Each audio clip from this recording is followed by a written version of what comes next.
প্রথম আলো এই এইচএসসি পরীক্ষায় শিক্ষিত বেকার আরও বাড়বে শিরোনামে একটা সংবাদ প্রকাশ করে।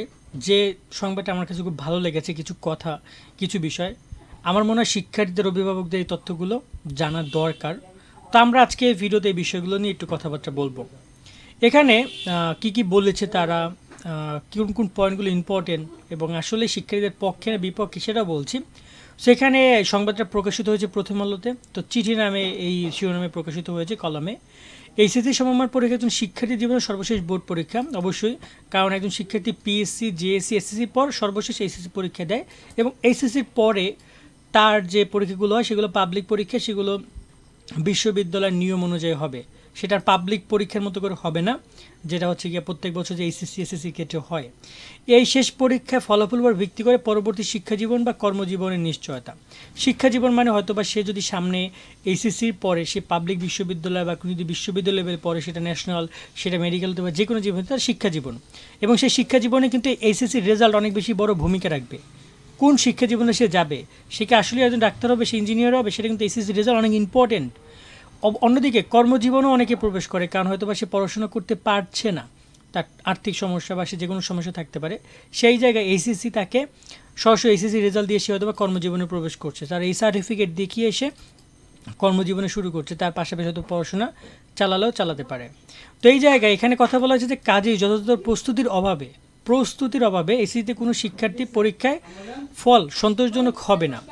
2023 সালে এইচএসসি পরীক্ষায় অংশগ্রহণ করে প্রায় 14 লাখ শিক্ষার্থী, আর জিপিএ 5 পায় মাত্র 96,000। বাকি শিক্ষার্থীদের অনেকের জীবন অনিশ্চয়তা ঠিক বলা যাবে না। কেন জানো? 23 সালে পরীক্ষার্থীদের 14 লাখ, ধরনের 1 লাখ জিপিএ 5 পেয়েছে। এই যে 13 লাখ রয়েছে, হতে পারে ভবিষ্যতে অর্থমন্ত্রী, শিক্ষামন্ত্রী বা প্রধানমন্ত্রী, এই 13 লাখ শিক্ষার্থীদের মধ্যেই হতে পারে।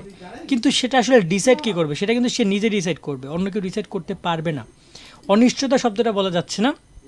তবে যারা এ প্লাস পেয়েছে তারা যে সবাই যে টপ করবে বিষয়টা এমনও না। তবে এটা ভালো রেজাল্ট সমাজে এখন খুবই গুরুত্বপূর্ণ, এটা ভালো ভূমিকা রাখে। অনেকে রেজাল্ট খারাপ হওয়ার কারণে সেই পেশা না নিতে পেরে সমাজের মানুষের বা সমাজের লোকদের বা পড়াশোনা নিজের কাছে খারাপ লাগার কারণে অনেক সময় ভুল ডিসিশন পর্যন্ত নেয়। পরবর্তী কলমে এখানে বলা হয়েছে এসএসসি 2024 ব্যাচের শিক্ষার্থীদের ক্লাস শুরু হয় 2023 সালে ফেব্রুয়ারির প্রথম সপ্তাহে। এরপর 2024 সালের প্রথম সপ্তাহের টেস্ট পরীক্ষা। বাংলাদেশ ইতিহাসে সবচেয়ে কম সময় পাওয়া ব্যাচ এটি। হ্যাঁ, সবচেয়ে কম সময় পাওয়া। এখন বলতে পারো কীভাবে? নর্মালি 2023-24 তোমরা টোটাল প্রায় 2 বছর 24 মাস পাবা, কিন্তু এখানে কিন্তু 24 মাস দেওয়া হয়নি, 16-17 মাসের মধ্যে পরীক্ষা হচ্ছে, যার কারণে বলা হয়েছে এটা কম সময় পাওয়া ব্যাচ। প্রতিটি পরীক্ষা নিতে কলেজ অন্তত প্রায় 1 মাস সময় নেয়, স্বাভাবিক। এখানে কয়েকটা পরীক্ষার কথা বলা হয়েছে। এই সময় নতুন কিছু পড়া যায় না, যেমন এখানে অর্ধবার্ষিক, বার্ষিক, প্রি টেস্ট 4 মাস চলে যায় 4টা পরীক্ষার পারপাসে, এবং কোনো কোনো জায়গায় পরীক্ষা পরবর্তীতে বন্ধ থাকার কারণে আরও প্রায় 15 দিন করে চলে যায়। তো এই 4টা পরীক্ষা অলমোস্ট 6 মাস কিন্তু খেয়ে ফেলে, সেটা তো সবাই জানে। তারপর নিয়মিত প্র্যাকটিক্যাল, ক্লাস টেস্ট, এইসবে কিন্তু আরও সময় চলে যায়, সেটা তারা বলছে, এবং এটা সত্য। দুঃখের বিষয়, সরকারি কলেজগুলো কোনো জবাব দিতে না থাকার কারণে তারা শিক্ষার্থীর শিখন ঘাটতি যাচাই না করে একের পর এক পরীক্ষা নিয়ে চলছে, স্বাভাবিক, কারণ সরকারি কলেজগুলো ভাবে যাচাই বাছাই করছে না। এছাড়া ঈদ, দুর্গাপুজো, নানান ছুটির কারণে স্বাভাবিক কার্যক্রম ঠিকভাবে পরিচালনা করতে পারছে না কলেজ কর্তৃপক্ষ। এতে করে শিক্ষার্থীর সময় নষ্ট হয় অনেক শিক্ষার্থী 2 বছর করোনার কারণে নবম দশম শ্রেণী থেকে বঞ্চিত, স্বাভাবিক ভাইয়া। তোমরা ক্লাস 9-10 যে সিলেবাস, শর্ট সিলেবাসে পরীক্ষা দিয়ে এসেছো, তখন বলা হয়েছিল যে 9-10 যে শর্ট সিলেবাস দিচ্ছি আমরা কলেজে গিয়ে কিন্তু ভালো করে সিলেবাস পড়াবো, যাতে করে তাদের ঘাটতিটা পূরণ হয়। কিন্তু সেই কলেজে এসে সেই কম সময় আবার সেই শর্ট সিলেবাস, কলেজে ওটা কীভাবে পড়বে, কোন স্যার বই, কোন বই, এগুলো করতে করতে সময় কখন চলে গেছে তোমরা টের পাওনি। সর্বশেষ কলেজে একের পর এক পরীক্ষার কারণে আর গুছানো সম্ভব হয়নি, শিক্ষার্থী চরম মানসিকভাবে বিপর্যস্ত। পরীক্ষা অন্তত 1 মাস পেছানো উচিত, তা না হলে শিক্ষার্থী আশানুরূপ ফল করতে পারবে না। পাশাপাশি শিক্ষিত বেকার বাড়বে। এইচএসসি শিক্ষার্থীদের আন্দোলন করছে, এতে শিক্ষা মন্ত্রণালয়ের কোনো মাথা ব্যথা নেই। হ্যাঁ, মাথা ব্যথা নেই, আমরা দেখেছি। শিক্ষা মন্ত্রণালয় বা শিক্ষামন্ত্রীর ব্যাপারে কোনো ধরনের অ্যাকশন নেয়নি, কোনো বিবৃতি দেয়নি। তাদের কোনো ধরনের, তারা চেষ্টা করেছে শিক্ষার্থীরা তাদের দৃষ্টি আকর্ষণ করার, প্রেস ক্লাবের সামনে তারা কাফনে কাপড় জড়িয়েছিল, আমরণ অনশনের ঘোষণা দিয়েছিল, তারা সামাজিক যোগাযোগ মাধ্যম, ফেসবুক পেজ, ইমেল, সব জায়গায় তারা নজর করার চেষ্টা করেছিল। স্বাধীনতার আগে বা পরে সংবাদ মাধ্যম দেশের যে কোনো সমস্যা সংকটে অগ্রণী ভূমিকা পালন করে এসেছে। সংবাদ মাধ্যমগুলো অনুসন্ধান করে দেখুক 90% শিক্ষার্থী চায় পরীক্ষা পেছানো হোক, তাদের দাবি যৌক্তিক যাচাই করে দেখুক। 18-19 বছরের বয়সে জীবনের সবচেয়ে কঠিন সময়, তাদের প্রতি এমন অবিচার কোনোভাবেই মানা যায় না। আর কোনো দেশের শিক্ষা মন্ত্রণালয় এরকম উদাসীনতার নজির নেই।